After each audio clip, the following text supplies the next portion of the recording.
Hi everyone, I'm Becky Lundberg and I'm the music tutor on the secondary PGCE course at the University of Huddersfield.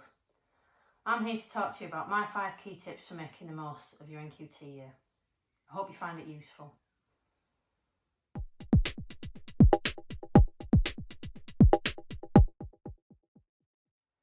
First of all, don't worry too much about not completing your placement fully if that does apply to you. I think what we need more of on a PGCE is thinking time, and it's so hands-on when we get into placement, particularly at the end of the year. We often don't have that time to reflect on our own development as much as we'd like. And actually at the moment we've got more time than normal to do that. I know a lot of my trainees have been able to do more reading, spend more time developing their subject knowledge, things that we often will put to one side. I think the other thing to remember is that no one finishes the placement as a finished article, and it's that time when you start teaching in your own school that you really start to put your own ideas into practice. So think of your NQT year as an extension of your placement, take the pressure off yourself and remember that you're still learning.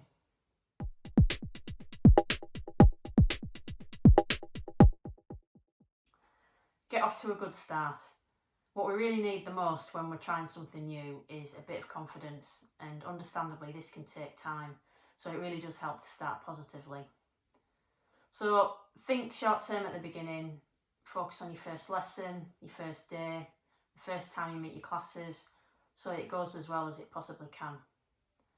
The first term is always the most difficult anyway, so it makes sense that you'll probably be working a bit harder at the start. And then once your routines are in place and things are going in the right direction, in the long run, planning gets quicker and things seem easier.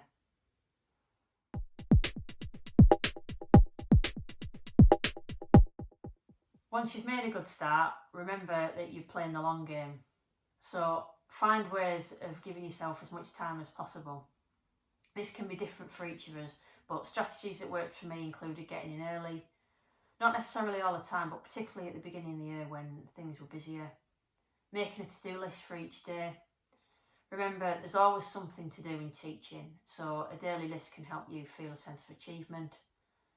Planning your free periods in school. Again, this helps you have more time at the end of the day. And just remember that you don't need to reinvent the wheel. Not being afraid of trying new ideas is great, by the way, but a new idea to you doesn't necessarily mean that you have had to have thought of that from scratch. Another key point is the start of lessons.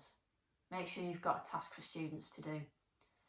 It's so important when you're teaching all day that you have that time at the start of your lesson to just get your thoughts together. And having an immediate task made such a difference to me in that respect.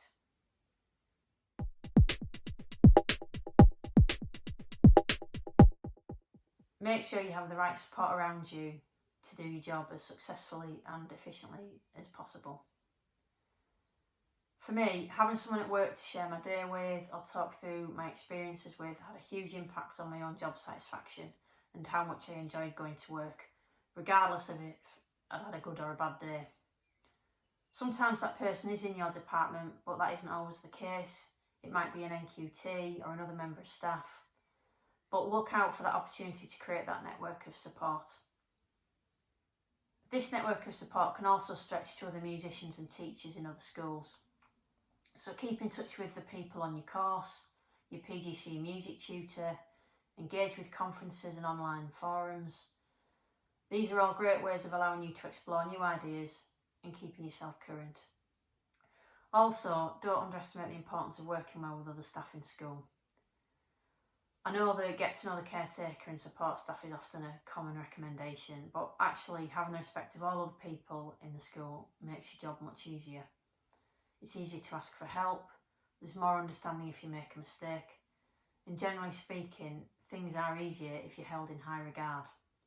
So just spend a bit of time considering how you can create that mutual respect and get the best out of everyone that you're working with.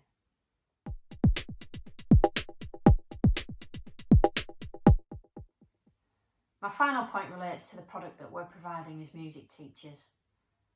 I think it can be easy to get carried away with the other benefits that music offers and just presuming that doing music is enough.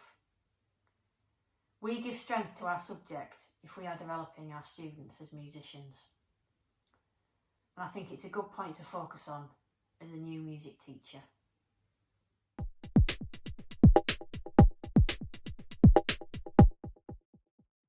So that's my 5 tips for making the most of your NQT year. Just remember, your perception of success is important. If I look back at my NQT year, knowing what I know now, I think I did a great job. If you'd asked me at the time, I wasn't so convinced. So don't be too hard on yourself. Enjoy the many victories, whatever they are to you.